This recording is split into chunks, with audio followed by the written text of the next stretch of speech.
If you've had your eyes closed, and slowly bring your awareness back into your body, back into the room as we move into the next part of the program. And we have a truly remarkable guest joining us this evening. I'm very excited because it's a guest quite unusual to most of the others that we've had on the program. And his name is Corey Porier. And I want to make sure Corey's on the Zoom feed with us before we tell you all about Corey. So Corey, are you there?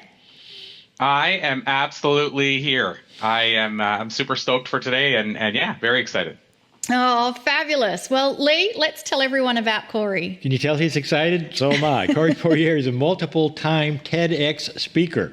We haven't had many of those. He's also the host of the top-rated Let's Do Influencing radio show, founder of the growing Blue Talks brand, and has been featured in multiple television specials. Now, Corey's a best-selling author with Barnes & Noble, Amazon, Apple Books, and Kobo. In addition to being a best-selling author, he's an award-winning author. And as if that was not enough, he's the co-author of Quitless, The Power of Persistence in Business and Life, a best-selling book by Wall Street Journal and USA Today. He's a columnist for Entrepreneur and Forbes magazine, and he has been featured in or on various mediums. He's one of the few leaders featured twice on the popular Entrepreneur on Fire show.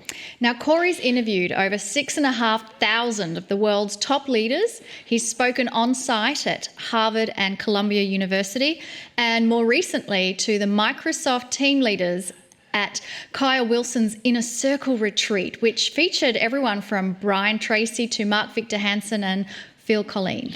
Okay, folks, so what is an outstanding business leader and teacher of this caliber doing on a healing show?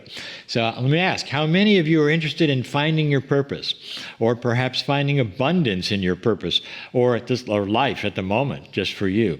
There are many kinds of healing, and one major one is self-worth, larger understanding of the keys to success, and whatever you're doing now. And this is the guy for the time. Corey, welcome to the show. Well, thank you yet again. Like I say, I've been looking forward to this actually most of the week. So I am super excited that the time is finally here. So yeah, super pumped to be involved. So Corey, how can people find their purpose and then bring that to the world? So this is something, just to give some backstory, because I think it's good to have context, why I'm passionate about this and how I guess I sort of came about helping people with this is I was somebody who battled and struggled with generalized anxiety, and I also struggled with people are familiar with it, hypoglycemia. So my blood sugar dropped low on its own. I also battled hypochondria. So people are familiar with that. Basically, whenever I heard about different diseases, if I heard the symptoms, I would develop them. And I battled all of this in my early 20s. And no matter what I tried, I couldn't, we talk about healing, I couldn't heal that. And what ultimately happened is around my mid-20s, and this is a super short story, but I basically found myself performing stand-up comedy. I got tricked into performing stand-up one night, and I basically bombed, as we call it in comedy. Like, I was terrible. I didn't get any laughs. I actually told the first two jokes without the mic turned on. That was my level. And then we got the mic turned on, and I told the same jokes, and they bombed again. So I said I'm the only comic I know that's bombed twice in 10 minutes with the exact same material. And that was my start there. But I went back to work the next day, and people are like, did you fall in love or meet somebody or something? Because you have a different feel about your energy or jump in your step.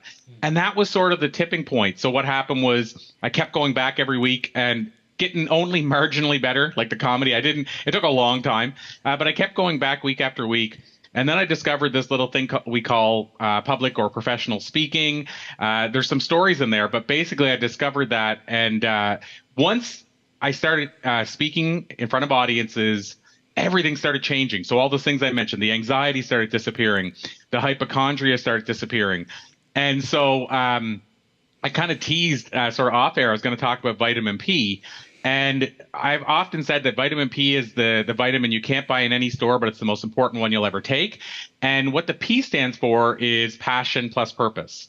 So it's actually finding your purpose. And for me, that healed everything. Like that healed everything sort of disappeared in terms of the anxiety in that. And I think a big part of it is because I do believe that anxiety and hypochondria both come from a very pessimistic point of view. And I believe that purpose and passion are very optimistic or positive point of view. And I don't think they can survive in the same body equally. So what happened, I think, is the vitamin P basically started washing out the negativity and the the anxiety and what have you. So that was a long way to say that that's for me why talking about purpose is so important. It's because it changed everything for me. It helped me go from not living a full life to living a life on fire. So how would someone find their purpose? Because that's one of the magic things that people come to us asking, either where's my sweetheart, where's my bag of money, or where's my life purpose? Yeah, how do we discover that? So one of the words that's gotten, I'm going to call it a bad rap, I think, in the last number of years is passion. So much so that my podcast used to be called Conversations with Passion. And we changed that because what would happen is we heard so many people say they were sick of people talking about finding your passion. And these were our guests were saying that I eventually realized there's no point in keeping the show with that name because people will skip the show and you won't even hear the great insight if they see a title of with a word they don't like. And so passion has gotten a bad rap. But what I believe is that passion is actually the gateway to finding your purpose. So what I've seen over and over again is people that discover their passion or start discovering their passion, that leads them into discovering a purpose. And so I think most important is, let me clarify the difference between the two, from my opinion. Passion is what you do and purpose is why you're doing it.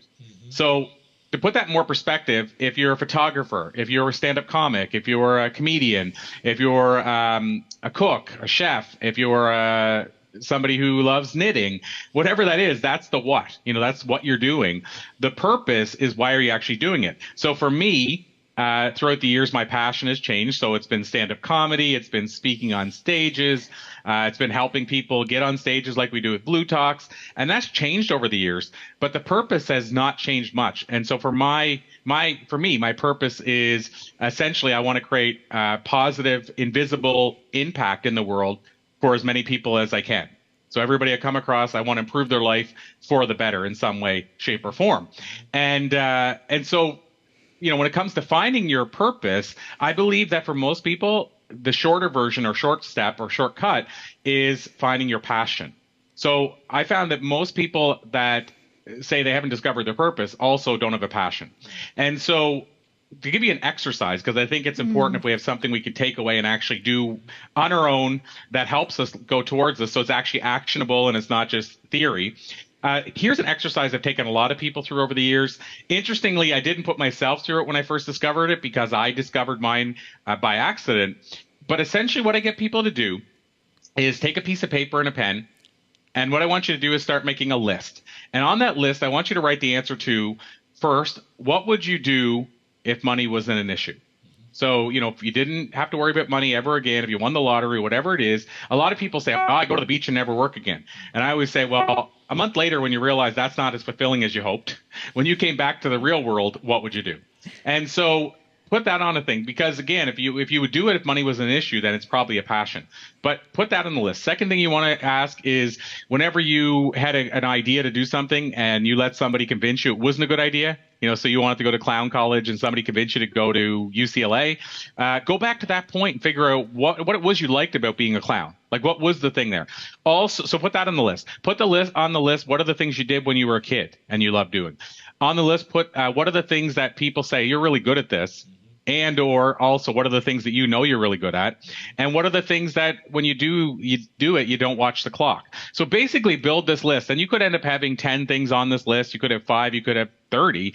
But as an example, if I go back to what I said earlier, it could be photography. It could be playing guitar. It could be who knows? It could be actually making maps. It could be doing characters. I mean, it could be anything. But build this list first and foremost. And let's say you have 10 things on this list. Now what I want you to do is go through the list and put them in priority order. So what is the thing out of all those things that get you most excited? And what's the thing that if you didn't do it anymore, it wouldn't bother you that much? The thing that gets you most excited should be at the top of the list. The thing that gets you least excited should be at the bottom. And then, of course, everything else should be in between. So you're basically prioritizing the order of the things that you think you love the most on that list. And the reason for this is I'm all about efficiency. If you can find your passion by the first thing on the list, then why keep going down the list? I mean, you could still go down for fun, and if it's stuff you're passionate about. But what I'm getting at is if you really want to find this earlier on, why not go to the one that's most likely to be the one you think you love? And then once you have that list prioritized, then what I want you to do is make a shorter list of what are the steps you'd have to take to do that. So if I go back to stand-up comedy for me, the steps that I might have to take to eventually get on a stand-up stage could be buy a book on comedy. Could be watch a HBO special with a comic and make notes. Could be take a comic out for lunch. Could be attend a comedy workshop. Could be attend Toastmasters to get better at speaking. And so I make this list of here's the 5 or 6 things I think I would have to do to eventually get on a comedy stage. And then what I want you to do is say at each of these steps, how am I going to reward myself? So what reward am I going to get for when I accomplish each step? Because now you're brought it down to baby steps. And I believe as humans, we love rewards. So it's like the carrot dangling. And each time you do one of these things, which are small because they're the smaller baby step, you give yourself a reward, you're going to immediately want to tackle the next one. And what happens ultimately is after you've got baby steps, in a perfect world, if it was stand-up comedy, once you've done all those other things, finally stepping onto the stand-up stage doesn't seem so scary because now you know so much about it and you've taken so many steps towards it. It just seems inevitable. And I use stand-up as the example, but you could have a list of 10 things and you could go through each one and get to the 10th before you find the thing. But here's the interesting part is you're doing these things. So let's say it's stand-up, you eventually get on the stage. That's going to be a great life experience, even if it isn't your main passion. But what's really cool about it too is that because I've had people say, well, yeah, but this could take me 3 months. And I always say, well, yeah, but you've made a list of things that you love. So what's really cool is even if it doesn't turn out to be your passion, doesn't lead you to your purpose, you've just spent 3 months exploring something that you think you love anyway and learning more about it. And so this exercise, though, for most people that I work with, they report after going through 1 or 2 on the list, they start finding things they're passionate about. And at times, these are people that maybe have never found something they were passionate about in their life. And then what I found is once you do something that you're passionate about for a while, eventually you start realizing why you're doing it and what you get from it. And that's the purpose. So that's I guess shared in 4 minutes. That's a quick exercise that I recommend, by the way, you do with a pen and a piece of paper versus a computer or a phone. I really enjoy the interrelationship between purpose and passion. So I want to throw a question at you because as you're describing it, I also think that another word that could replace passion is joy or bliss. Like, what's your joy and bliss? Mm-hmm. Would you agree that that kind of fits in that same line of find your passion? I feel it does. With the only, and again, this is kind of my definition that I came around with, so it doesn't mean it's obviously the actual definition. Like Napoleon Hill in his book Think and Grow Rich, he would have said passion, his word for it was desire. So he had a different word altogether. For me, I could say joy or bliss could still work because when you're doing something you're passionate about, for most people, you're in that moment of bliss. You're in that moment of joy. As I mentioned, most people don't watch the clock. People say to me all the time, what does it feel like? And I struggle with that, but there's like a fire in my belly and I would never let anybody extinguish it no matter what. Like I couldn't go back to not knowing it. And then, but then I also say that if you know somebody, a kid, doesn't matter who it is, somebody that just is ecstatic over Christmas or Halloween, but that person that jumps out of bed Christmas morning, running downstairs to the tree, that's what I feel like every day when I wake up. So I guess that would be bliss. That would be joy. But the only reason I separate them probably is because I still go back to that idea the passion is the what. And so if the what, let's say, is stand-up comedy, then I may not describe, if I was performing stand-up, I may not describe that as my joy, if that makes sense. But I think they're both interchangeable in the sense that they both bring you joy. They're both, you are in joy when you're doing them. You're also could be in bliss when you're doing it. So I think they're interchangeable. But for me, the reason I probably still separate them is because to me, I still go around to the idea of the passion is the what for me. So it's the thing that you're doing. So that would be the only reason I would keep them separate from me, at least. So a lot of people will say, okay, I'm going to do this and I'm going to find it and I got my list and everything else. And most of the things on my list are unrealistic because I'm not going to make a living at doing these things. I've heard that before. What's the next step? So, you know what? This is interesting that you asked that, in the sense that I would argue, but make the argument, and there's two parts to that question: is this is unrealistic, and then secondly, I'm not going to make a living at that. And I say they might sound like they're interchangeable as well, but for me, I'll start with the first part about I'm not going to make a living at it. Then what I would say to that person is, then if you're worried about that, if you're truly worried about doing it because of that reason, then it's probably not your real passion. And the reason I say that is because the things that I do and have done over the years that I'm passionate about, I always jokingly now say, because now I know it won't come back to haunt me, but I always say I would do them for free. Just don't tell the person that paid me to do it. And, speaking, I would do for free every day of the year. Comedy, I would do for free every day of the year. Music, playing music in clubs, I would do for free every day of the year. And so, yes, I figured out a way to earn a living. But what I'm getting at is, when I first started, not only was I not earning a living, let's say with speaking, I was actually taking my vacation days and my weekends and my evenings and going and doing like after dinner speeches where I was getting paid an honorarium, which was really not much more than a meal, barely covered my gas to get there if I was driving 2 hours each way to do the talk. So you have to be passionate about that to do it. It's a weird comparison, but wrestling, in the world of professional wrestling over the years, I've heard lots of stories about wrestlers getting paid like $10 a night and driving 4 hours to wrestle somebody in a school with 5 people watching, and so to me, first and foremost, it has to be something that you don't care if you get paid about. That's usually your passion. Now, having said that, obviously, if you want to do more of it, and if you want to only do that eventually, then you have to figure out a way to get paid to do it. And what I would say is, if you focus on doing it because you love it and getting really, really good at it, for most people, the way you'll get paid to do it will eventually reveal itself. So again, I guess I would say, don't go into it thinking, how do I get paid to do this? But eventually that will reveal itself. And the other side is about unrealistic. I would say that some of the things that I'm doing right now, other people would say whenever I first started were unrealistic. So like, for instance, next week I'm speaking at Harvard, and this is a guy that barely graduated high school. I got a 49+1 in one of my classes. I had a vice principal that say I would never amount to anything, and didn't read my first book until age 27. Didn't know the difference between fiction and nonfiction when I graduated. And so if you looked at all those things, it'd be very unrealistic to expect that I would now have a publishing company, publishing books under our Blue Talks banner, or having done 3 TEDx talks or spoken at multiple prestigious universities. All that stuff would probably be unrealistic as a hope. And then I also grew up in a small town where almost nobody ever left. So the idea that I'd be able to do these things worldwide is probably unrealistic. So I would say sometimes there's a great quote, and I can't remember exactly how it goes, but it's something to the effect of the only people that typically end up changing the world are the ones that are crazy enough to believe it's possible. And so I would say, other than me standing on the ground right now and physically jumping to the moon, I would say for the most part, most things are more possible than we ever realized. So I think it's probably realistic to do the thing that's on that list. But it goes back to your other point about, is it realistic to think that I could get paid to do it? And I feel like, don't go into it with that. Go into it for the idea that I think I love this anyway, and I'm going to get all the other benefits that might not even be financial. But what I found is almost every endeavor, if a person does them well enough and gets better at them and puts enough time into it, eventually the how I get paid reveals itself. I agree totally. And it's so interesting you say that because this was the story of my life. And not to get into it, the people who watch the show know who I am and all like that. I'm an audio engineer who's now, all these 30 years later, have over 20 books in the show and the whole thing.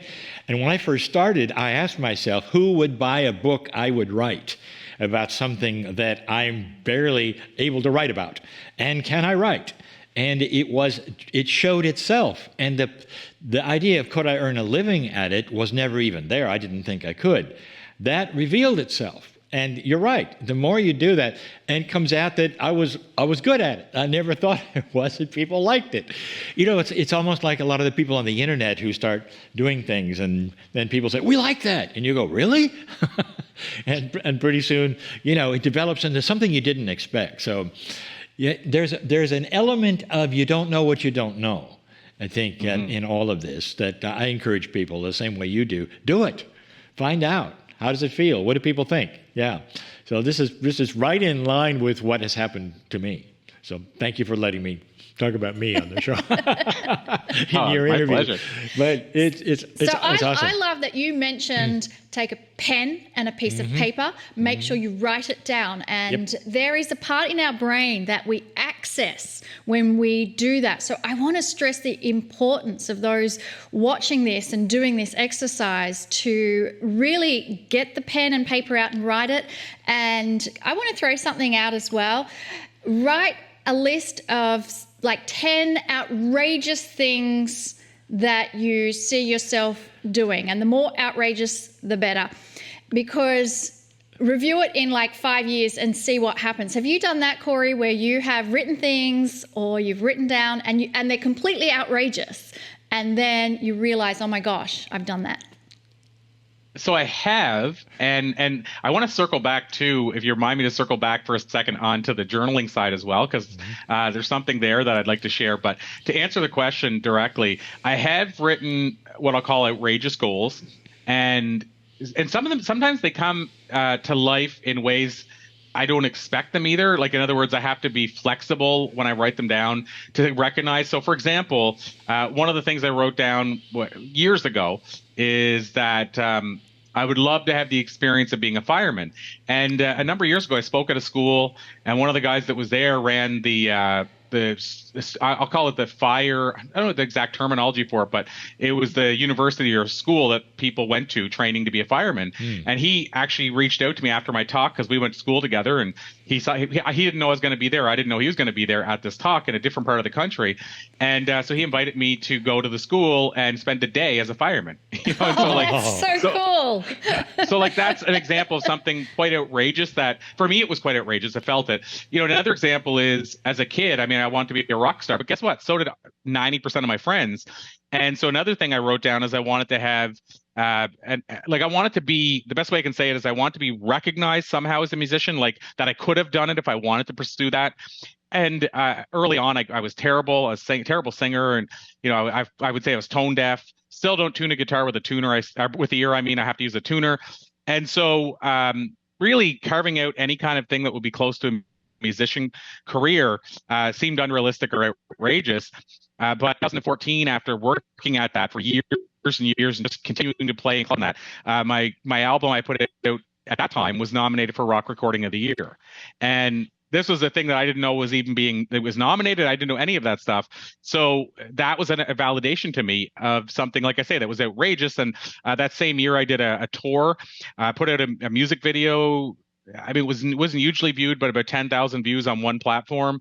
Then got a couple of songs on radio. So all those things were, for me, quite outrageous as a person that was really not that great when he first started. And then the third one that comes to mind is happening soon. Like soon, I mean like 2 weeks to the day, actually, on a Saturday on the 28th. The Troubadour is a bar that I was when I was a kid. I was really into the 80s rock music, and the place where most of it came from, or what you heard about all the time, was the Hollywood Sunset Strip. And one of those bars was called the Troubadour. It's the bar where the Doors played their very first concert. And so I wrote down at some point I would love to play at one of those clubs, like the Troubadour or the Whiskey A Go-Go. There was like 4 or 5 of them. And so in 2 weeks' time, I'm not playing at the Troubadour, but I'm going to be interviewing Tommy Chong of Cheech and Chong at the Troubadour. That's totally different. So cool. Now, where is this Troubadour? Which one? On the Sunset Strip in Hollywood. That's the one that Elton John, I think, premiered at as well. I believe so. Yes, yeah. It was around since the. Yeah. What's that? Sorry. It's a biggie. Yeah. Well, it's been around since at least the mid '50s, I believe. Oh yeah. And it's an iconic place.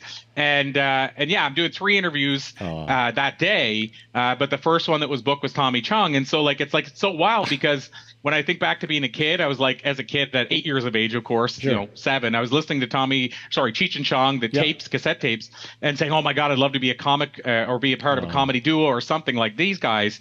And then I also, as I got older, I wrote down at some point I want to perform at a place like the Troubadour or Whiskey or whatever. And now there's a merge of the two where I'm interviewing the guy from Cheech and Chong, who, has been obviously started in the 60s at a club that started in the 50s or 60s. And again, back to that original point, that was outrageous. Who would have thought? But yeah, I think you have to be flexible that it might not happen exactly the way you planned it. Correct. But it's still, of course, just as epic either way. That's yeah, right. Those are 3 examples just off the top of my head. I love that. And so let's circle back now before we get out of time about journaling. And, that's important to write down outrageous things, and maybe that will help trigger what is your passion as well. That's why I mentioned it, because I could feel in the field that some of you are going, I really don't know where to start. Start with writing outrageous things, then move into the exercise that Corey shared with us about writing things that just really get you excited, your passion. And now let's go to Corey and find out about journaling. Well, it's interesting because I am sort of taking a different approach in terms of what I want to share around journaling, because you had mentioned about writing it down and the power of using a pen and a paper. And so something I did, so I won't go too far into this story, but I'll just say that a number of years ago, and this is another example of one of those outrageous things that I didn't write down. I wrote it down just that, hey, I want to do this one thing, but it's outrageous to think what happened since. But one thing as an example is, because I've interviewed a lot of people, my girlfriend had never really asked me for certain interviews. And I've always thought, it's unfair. I'd like to interview some people that she would like to hear from and kind of her wish list. And so she wrote, I always call it this pathetic little list because I only had 3 people on it. But at the top of that list, and I think I'm probably sure listeners of the show will know this name, was a guy named James Redfield, who wrote a little book people may have heard of called The Celestine Prophecy. And so James wrote this book, sold 30-some million copies. And I reached out to him, and I mean, there's a whole story behind it. But the short version is, I went on the website, and I thought that's where I'll start, but I'm going to have to dig deeper. I got super. I don't like the word lucky, but short version is that on that part is I went to the website and I came across his email address, a personal email address. Reached out. Person on his team reached back out and said, yeah, he'd love to do the interview. But I've come to find out quite a while later that he only had his email on the website for 3 weeks, and he got bombarded. And it was in that 3 weeks that I went on there and discovered it. And so I did the first interview with him. He enjoyed the questions. We did another interview, and it evolved from there. Eventually, he invited me to his place to record some video. And originally that was planned to be maybe an accompaniment to the re-release of Celestine. And then it became something much bigger. I won't go into a whole lot of detail on this here, but I'll just say that we started working on a documentary style project together. Again, that in itself is all sort of outrageous to think that could happen. And I also had a reading, by the way, an oral reading by somebody who said, you're going to end up doing some work with a person that's based in the southern US, and they're a big writer. And that was like 6 months before that happened. She said that. So those are some little I'm going to say maybe synchronicities in there. But the reason I bring all this up is because one of the things James talks about in Celestine, and he talks about it in general, is that knowledge synchronicity.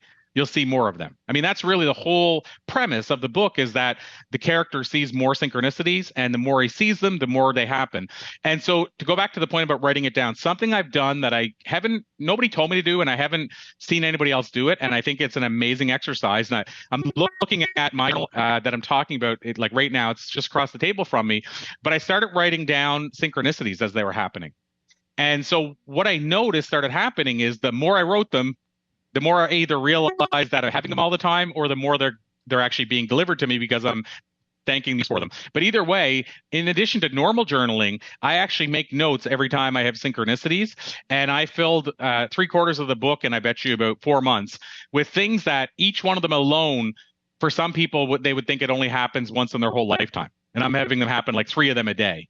And it started since I started making the notes. Now, again, maybe they were happening that frequently and I just didn't notice them before and I wasn't acknowledging them. But I tend to think more they're delivered to me more often because I'm saying thank you for them by writing it down. So that's just an example of something you could journal on, and it's been game-changing and life-changing for me. That's exactly. I love that. It's exactly what we teach. Synchronicity That's journal. right. Synchronicity journal, and it comes at you faster the more you do it. I love it. Absolutely. Synchronicity journal. Amazingly, we are out of time for this conversation. Is there any final words you want to share with our beautiful community? Well, honestly, there's so many directions I could go with a final share. I'll just say the thing that changed my life, and I can't, of course, say it'll change everybody's, but the thing that changed my life probably the most in terms of professionally was me discovering speaking and the power of getting your message out to people in as big a way as possible, and the invisible impact and ripple you can have from doing that. And so what I would say is, for people that haven't taken, I guess we'll say a crack at the idea of speaking on stages or communicating through written word, or whether it could even be doing things online like Facebook Lives or what have you. If you haven't done that yet, even though it might sound terrifying, I would say this could be an example of what your passion could be. I think it's more people's passion than will ever realize it because of the fear of public speaking. But I would say it was what changed everything for me, is being a person that was terrified of speaking, but then eventually opening my mouth and then never closing it since, because I recognize the power of the influence you could have in somebody's life and the change you could have in somebody's life by doing it. We created Blue Talks, this brand I mentioned, was another outrageous thing. Is like I wanted to create something like TEDx, but something also unique on its own. And we created it to help people get more, their message out to more people, whether, again, it's through written, whether it's through interviews like we're doing right here, whether it's through speaking. So I guess the thing I would leave people with is, if you've never taken the opportunity to get your message out in a bigger way, give it a go. Reach out to somebody that could help you do it, but give it a go. You may be surprised at how much it could change your life. Beautiful. Awesome.